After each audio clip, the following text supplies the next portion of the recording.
9.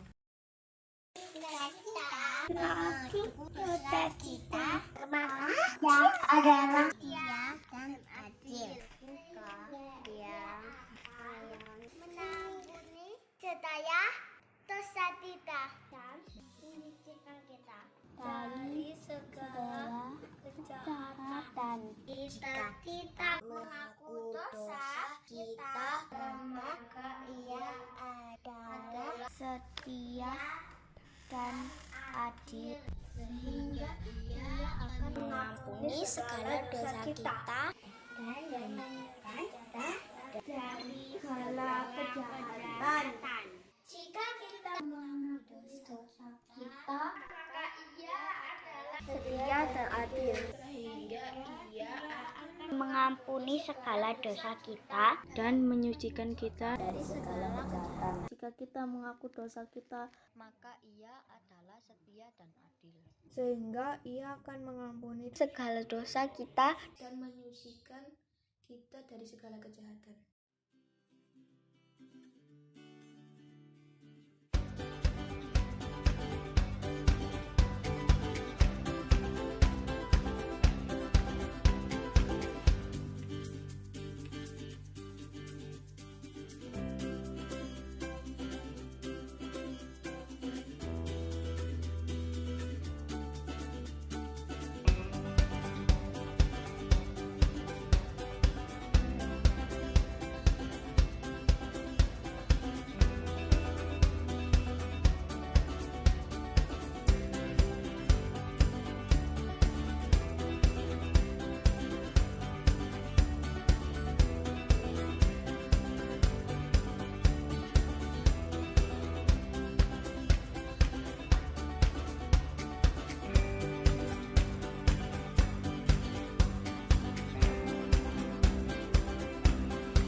Kalah lagi. Kak, Ya, udah Mei. jam 8 Kak, mau ibadah.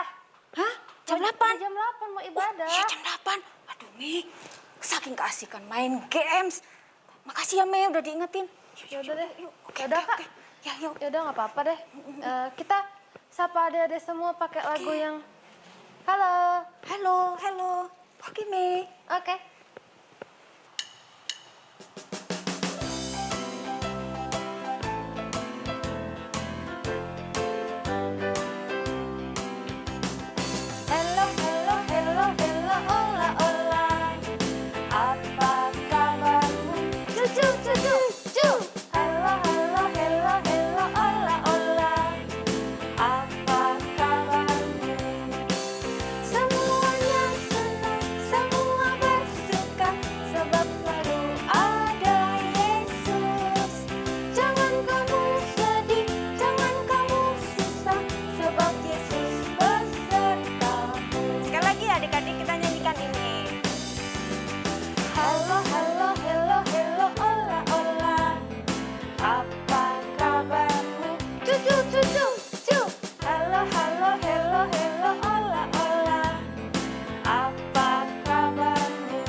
Adik-adik, mari sebelum kita melanjutkan ibadah kita hari ini, kita berdoa terlebih dahulu.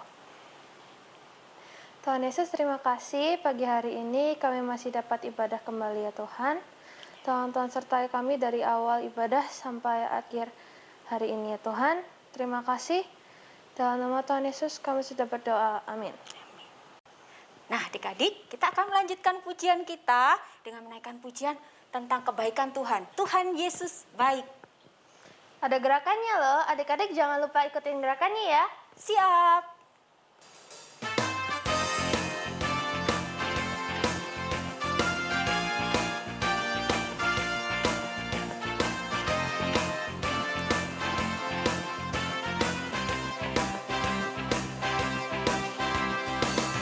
Tiada berkesudahan kasih setiamu Tuhan, selalu baru rahmat-Mu bagiku.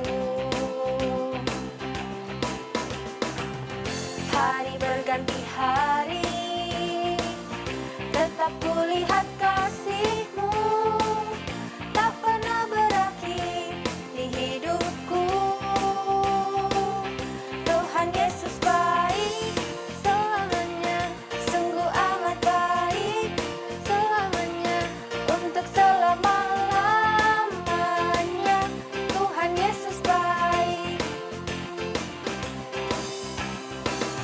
Tiada berkesudahan kasih setiamu Tuhan, selalu baru rahmat-Mu bagiku. Hari berganti hari, tetap kulihat kasih-Mu, tak pernah berakhir di hidupku. Tuhan Yesus baik selamanya, sungguh amat baik selamanya, untuk selama-lamanya. Tuhan Yesus baik. Tuhan Yesus baik selamanya, sungguh amat baik selamanya, untuk selama-lamanya, dari selama-lamanya sampai selama-lamanya. Tuhan Yesus baik.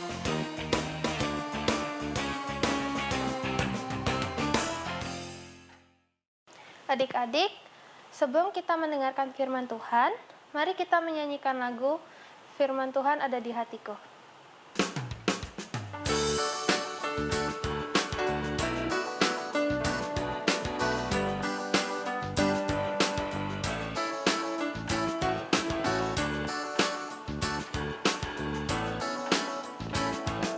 Firman Tuhan ada di hatiku, ada di langkahku, ada di hidupku, dan terus bertumbuh, sirami jiwaku, berbuah, berbuah, berbuah, berbuah, berbuah, berbuah, berbuah, berbuah. Bentar Kak, kita berbuah-berbuahnya itu dari kecil sama gede, gede. Iya, kan berbuah dari kecil. Sip. Oke, kita ulang lagi adik-adik ya.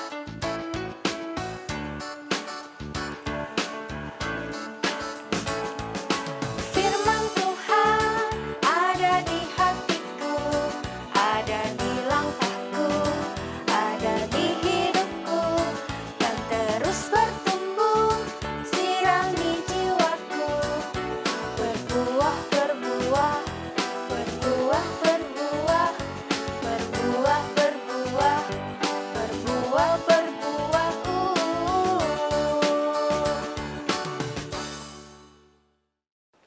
Selamat pagi semua, apa kabar? Bu Elvi berharap kita semua selalu sehat, semangat, bersuka cita, dan tetap rajin mengikuti ibadah sekolah minggu kita, walaupun sampai sekarang masih online. Tetap semangat ya. Sebelum kita melanjutkan untuk mendengarkan cerita firman Tuhan, kita akan berdoa terlebih dahulu. Mari semuanya sikap doa ya. Tuhan Yesus, kami bersyukur untuk pagi hari ini. Kami masih diberi kesempatan untuk mendengarkan firman Tuhan. Berkati supaya kami mengerti apa yang Tuhan ajarkan melalui firman yang akan kami dengarkan. Di dalam nama Tuhan Yesus, kami berdoa. Amin. Anak-anak yang terkasih, kalian tahu tidak apa yang Bu Elvi bawa ini? Pasti tahu ya. Ini adalah undangan pernikahan. Kalau kalian menerima undangan seperti ini, artinya orang yang memberikan undangan mengharapkan kalian bisa datang. Karena itu, dalam undangan tadi tertulis jamnya, harinya, bulannya, dan juga tempat di mana acara pernikahan itu diadakan. Lalu, kalau kalian bersama papa, mama, dan keluarga lainnya menghadiri undangan pernikahan tadi, pasti kalian akan memakai baju yang bagus, rapi, wangi, dan biasanya anak-anak perempuan akan berdandan lebih cantik, berbeda dari penampilan sehari-hari. Mengapa begitu ya? Hal itu dikarenakan pesta pernikahan adalah acara yang khusus, di mana semua orang bersuka cita. Nah, waktu kalian sampai di tempat pernikahan, kalian bisa melihat ya, ruangan yang didekorasi dengan sangat bagus. Lampu-lampunya terang, banyak hiasan yang indah. Juga ada banyak makanan dan minuman yang disediakan. Pasti sangat menyenangkan ya, ada di sebuah pesta pernikahan. Nah, hari ini kita akan melihat ada sebuah kisah yang berhubungan dengan pesta pernikahan. Tentu saja kisahnya ada di dalam Alkitab. Kalian bisa membuka Alkitab kalian dari Matius. Matius pasal 22 ayat 1 sampai 14. Kita akan membaca bersama-sama.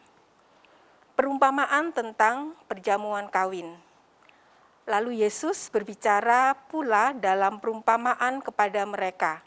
Hal kerajaan sorga seumpama seorang raja yang mengadakan perjamuan kawin untuk anaknya. Ia menyuruh hamba-hambanya memanggil orang-orang yang telah diundang ke perjamuan kawin itu. Tetapi orang-orang itu tidak mau datang. Ia menyuruh pula hamba-hamba yang lain. Pesannya, katakanlah kepada orang-orang yang diundang itu, sesungguhnya hidangan telah kusediakan, lembu-lembu jantan dan ternak piaraanku telah disembelih. Semuanya telah tersedia, datanglah ke perjamuan kawin ini. Tetapi orang-orang yang diundang itu tidak mengindahkannya. Ada yang pergi ke ladangnya, ada yang pergi mengurus usahanya, dan yang lain menangkap hamba-hambanya itu, menyiksa dan membunuhnya. Maka murkalah raja itu. Lalu menyuruh pasukannya ke sana untuk membinasakan pembunuh-pembunuh itu dan membakar kota mereka. Sesudah itu ia berkata kepada hamba-hambanya, perjamuan kawin telah tersedia, tetapi orang-orang yang diundang tadi tidak layak untuk itu. Sebab itu pergilah ke persimpangan-persimpangan jalan dan undanglah setiap orang yang kamu jumpai di sana ke perjamuan kawin itu. Maka pergilah hamba-hamba itu dan mereka mengumpulkan semua orang yang dijumpainya di jalan-jalan, orang-orang jahat dan orang-orang baik, sehingga penuhlah ruangan perjamuan kawin itu dengan tamu. Ketika raja itu masuk untuk bertemu dengan tamu-tamu itu, ia melihat seorang yang tidak berpakaian pesta. Ia berkata kepadanya, "Hai saudara, bagaimana engkau masuk kemari dengan tidak mengenakan pakaian pesta?" Tetapi orang itu diam saja. Lalu kata raja itu kepada hamba-hambanya, "Ikatlah kaki dan tangannya dan campakkanlah orang itu ke dalam kegelapan yang paling gelap. Di sanalah akan terdapat ratap dan kertak gigi, sebab banyak yang dipanggil tetapi sedikit yang dipilih." Anak-anak yang dikasihi Tuhan Yesus, pada zaman Alkitab, pesta pernikahan itu dilakukan selama 7 hari atau bahkan lebih. Orang-orang yang datang akan menggunakan jubah pesta yang sangat indah dan mahal. Dan juga sama dengan pesta pernikahan di zaman sekarang. Pada saat itu juga disediakan makanan yang lezat-lezat, jumlahnya banyak. Ada tari-tarian, ada penyanyi, ada alat-alat musik, semuanya bergembira. Semua orang yang datang ke undangan pernikahan pasti akan sangat bergembira. Nah, pada bagian Alkitab yang kita baca tadi, dikisahkan ada seorang raja yang sedang mempersiapkan pernikahan anaknya. Raja ini sudah memberikan undangan kepada banyak orang. Karenanya, hari itu dia menyuruh pelayan-pelayannya untuk mengingatkan kepada orang-orang yang sudah menerima undangan tadi, bahwa pesta pernikahan itu akan segera dimulai. Tapi orang-orang yang sudah menerima undangan itu rupanya mereka tidak mau datang. Mereka tidak peduli dengan undangan itu. Tentu saja hal ini membuat raja kecewa ya. Kok nggak ada yang mau datang? Mungkin begitu pikir raja ya. Tapi raja tidak marah. Dia tetap bersabar. Bahkan dia menyuruh kepada pelayan-pelayannya untuk datang kembali kepada orang-orang yang sudah menerima undangan tadi. Berarti ini dia datang kedua kali menyampaikan undangan. Ayo, datanglah ke pesta. Semua sudah disiapkan, ternaknya sudah dipotong, berarti ada makanan enak ya. Pokoknya semua sudah siap, tinggal kalian datang. Cepet ya, segera ya. Tapi ada orang-orang yang menerima undangan itu tetap saja tidak mau pergi. Mereka melanjutkan pekerjaan mereka setiap harinya. Ada yang pergi ke ladang, ada yang merawat ternak mereka. Bahkan beberapa di antara mereka malah memukuli dan ada yang membunuh pelayan-pelayan yang diutus raja itu. Wah, tentu saja tindakan itu adalah tindakan yang sangat menghina raja ya. Karena raja berniat untuk mengundang mereka ke dalam pesta yang meriah, pesta yang membuat mereka akan senang, pesta yang sangat indah. Tapi mereka menolak, walaupun sudah diundang sebanyak 2 kali. Bahkan seperti tadi ya, mereka membunuh pelayan-pelayan yang diutus raja. Lalu apa yang dilakukan raja itu? Dia sangat marah. Dia betul-betul marah. Dan kemudian kalau tadi kalian memperhatikan di ayat yang ke-7, raja menyuruh pasukannya untuk pergi membunuh semua orang-orang yang tadi itu menolak pelayan-pelayannya ya. Membunuh mereka, membinasakan, bahkan membakar kota mereka. Nah, sekarang bagaimana dengan pestanya? Apakah dibatalkan? Tentu saja tidak ya. Pesta tetap berlanjut. Raja itu bertekad untuk menemukan orang-orang yang dengan senang hati mau memenuhi undangannya. Orang-orang yang dengan senang hati mau datang ke pestanya. Karena itu, dia menyuruh pelayan-pelayannya untuk pergi ke jalan-jalan. Pergi ke jalan-jalan, ke perempatan, ke persimpangan. Ketemu siapa saja di sana, undang. Siapa saja, mau orang yang jahat, mau orang yang baik, undang semuanya. Nah, karena itulah tempat pesta pernikahan anak raja itu menjadi penuh oleh undangan yang hadir. Di sana ada banyak makanan, di sana ada sukacita, di sana ada orang bergembira, orang bernyanyi, orang menari, semua orang bersenang-senang. Bukan hanya itu, raja ini juga membagikan jubah pesta atau pakaian pesta yang indah-indah pada semua tamu undangan yang hadir. Tapi ada satu peristiwa yang terjadi dalam pesta itu. Ada satu orang yang hadir dalam ruangan itu yang tidak memakai baju pesta yang dibelikan oleh raja. Kenapa ya? Dia tidak menjawab waktu raja itu bertanya. Ya, mungkin dia merasa bajunya cukup baik. Jadi dia menolak untuk memakai baju pesta pemberian raja itu. Tetapi hal itu justru membuat raja ini marah. Karena itu raja meminta pelayannya untuk mengikat orang itu, membawanya keluar. Tidak boleh ikut pesta. Adik-adik yang dikasihi Tuhan, raja itu seperti Allah. Allah yang sudah memberikan undangan kepada semua orang. Tetapi banyak orang menolak. Waktu Allah mengundang orang-orang itu melalui anaknya, yaitu Yesus, orang-orang tidak percaya kalau Yesus itu adalah anak Allah. Dan mereka juga merasa tidak membutuhkan Allah, tidak membutuhkan Yesus untuk bisa masuk ke dalam kerajaan Allah. Lalu, pesta pernikahan itu seperti kerajaan Allah. Sebuah pesta yang indah, sebuah tempat yang penuh dengan sukacita yang diberikan gratis kepada semua orang yang mau menerima undangan. Lalu siapa yang diundang? Kalau tadi semua orang, mau orang yang baik, mau orang jahat, mungkin dia dokter, mungkin guru, mungkin dia anak-anak, orang dewasa. Pokoknya semua orang. Semua orang diundang, diberikan undangan untuk masuk ke dalam kerajaan Allah. Nah, baju pesta yang indah itu adalah kebaikan Allah yang sudah menutupi dosa-dosa kita melalui kematian Yesus di kayu salib. Lalu, apa ya yang Allah ingin ajarkan kepada kita melalui peristiwa yang sudah kita baca di dalam Matius tadi?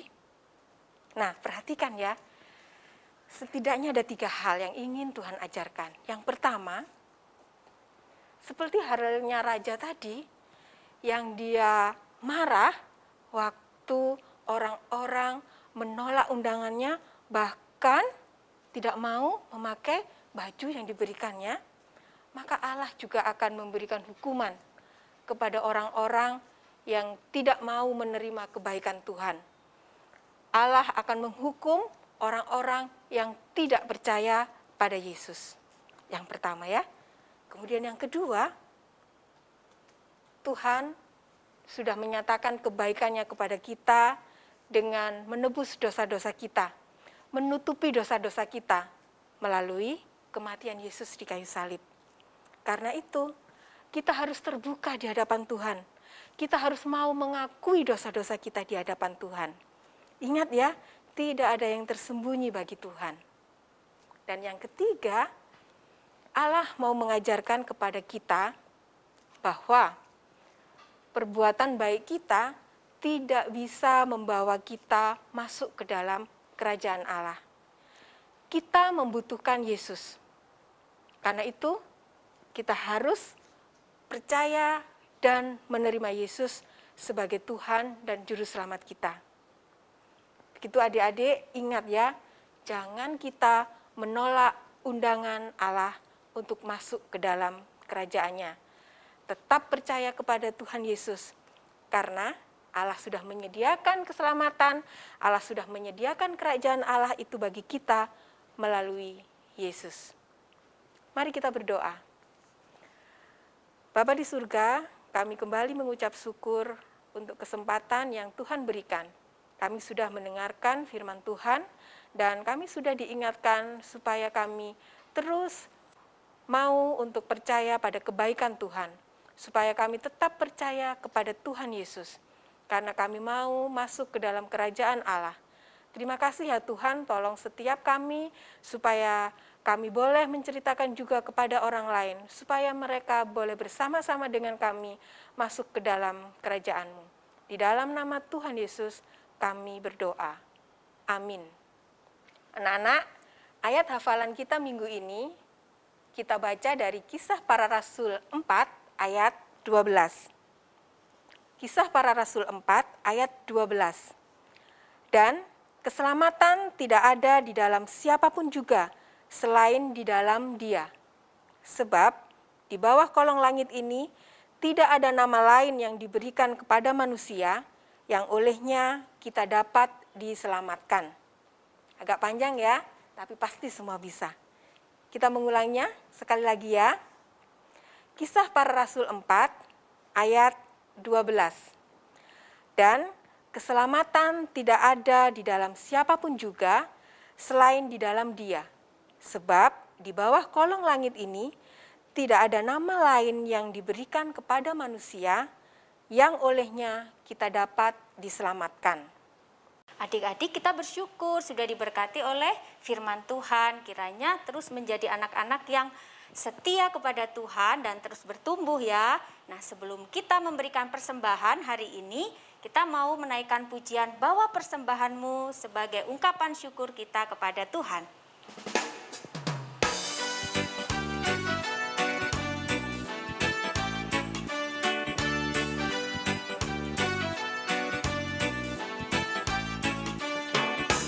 Bawa persembahanmu dalam rumah Tuhan, dengan rela hatimu, janganlah jemu.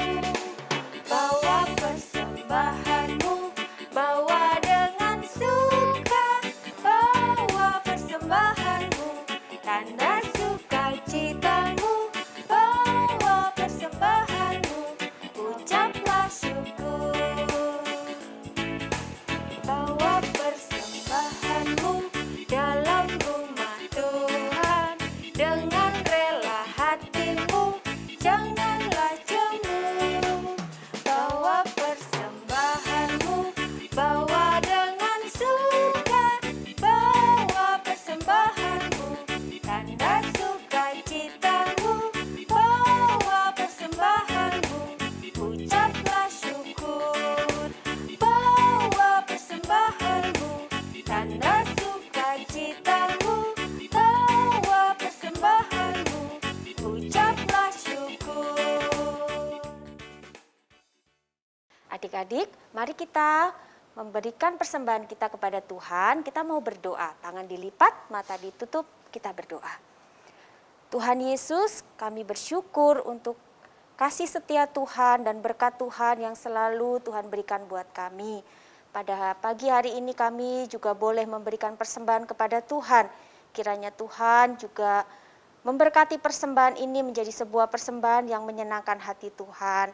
Dan kami boleh menjadi anak-anak Tuhan yang bukan hanya mempersembahkan uang kami, tetapi kami juga mau belajar menjadi anak-anak Tuhan yang mempersembahkan hidup kami kepada Tuhan. Terima kasih Tuhan, kami serahkan doa ini hanya di dalam nama Tuhan Yesus kami sudah berdoa.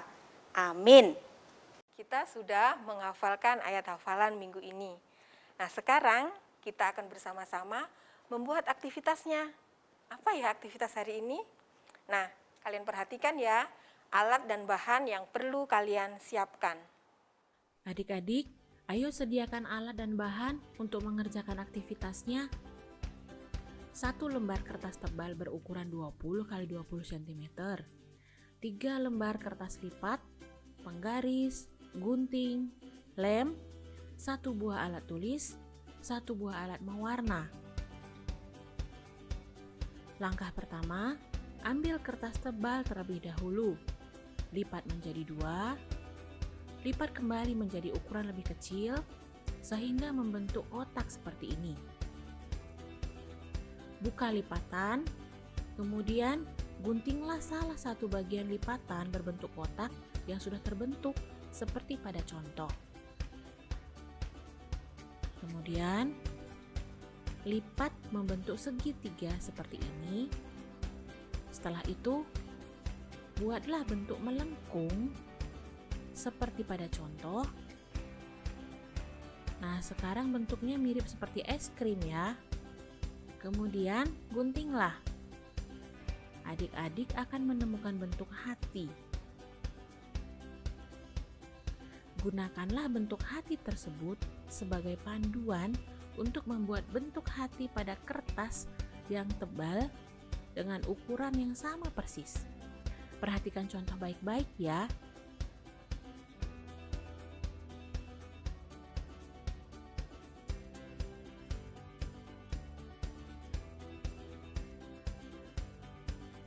Sekarang guntinglah. Lakukan hal yang sama persis pada sisi di seberangnya.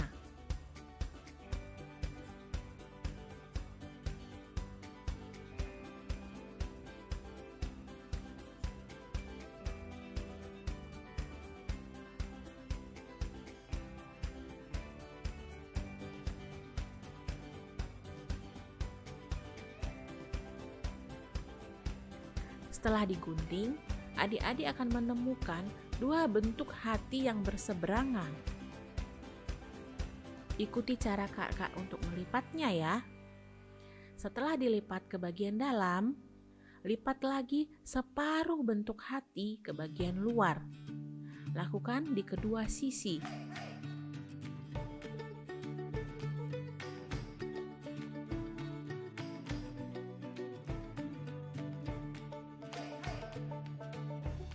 Ini hasilnya.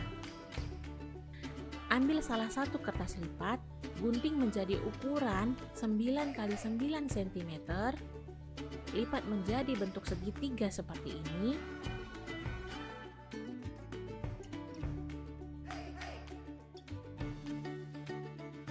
Kemudian, bentuklah separuh hati pada bagian ujung kertas seperti pada contoh.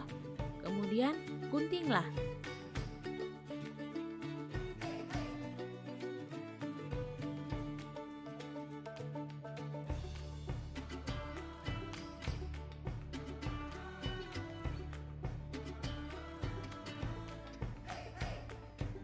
Tempelkan pada bagian dalam seperti pada contoh.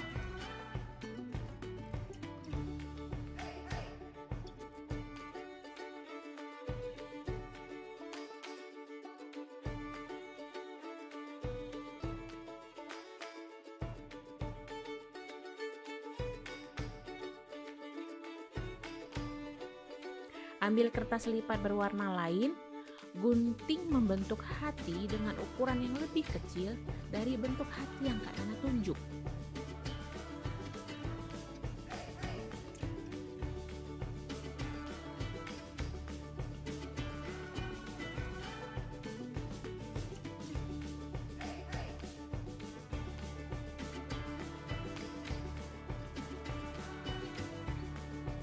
Langkah selanjutnya, gunting pada bagian tengahnya.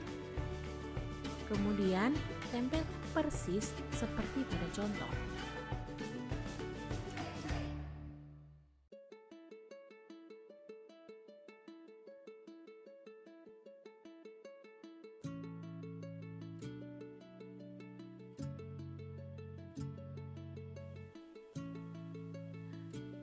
Sekarang kita akan melanjutkan dengan menulis undangan untuk anak Tuhan, dan di bawahnya diberi salah satu nama teman adik-adik yang ingin didoakan.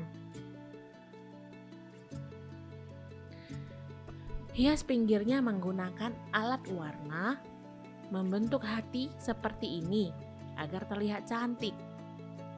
Sekarang kita akan menulis ayat hafalan pada bagian belakang ya. Ambil kertas lipat yang terakhir, gunting menjadi 9 x 9 cm. Kemudian tuliskan ayat hafalannya. Kisah Para Rasul 4 ayat 12. Dan keselamatan tidak ada di dalam siapapun juga selain di dalam Dia.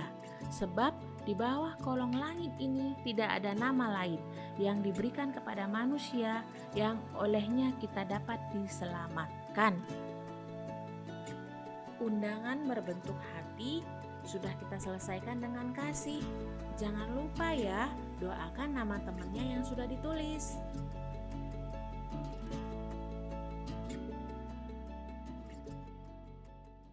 Anak-anak, aktivitas kita minggu ini sudah selesai ya. Nah, seperti ini bentuknya. Kenapa ya kita membuat kartu seperti ini? Nah, ini supaya kita ingat pada firman Tuhan yang kita sudah dengarkan hari ini, bahwa Allah memberikan undangannya kepada semua orang. Kalian bisa buka di bagian hatinya ini ya. Nah, ini bisa kalian tuliskan undangan ini ditujukan kepada siapa. Boleh nama kalian sendiri, karena Allah juga mengundang kalian. Boleh nama teman kalian, karena Allah juga mengundang temanmu. Ya, jadi ini undangan ditujukan kepada siapa. Kemudian kita bisa menuliskan ayat hafalan kita hari ini di belakangnya. Sehingga semua orang akan tahu bahwa tidak ada keselamatan selain di dalam Tuhan Yesus. Jangan lupa mengirimkan aktivitas kalian dan juga video suara kalian ke grup kelas ya, supaya kakak-kakak semua bisa melihat dan mengobati rindu, bisa melihat wajah kalian. Tuhan Yesus memberkati.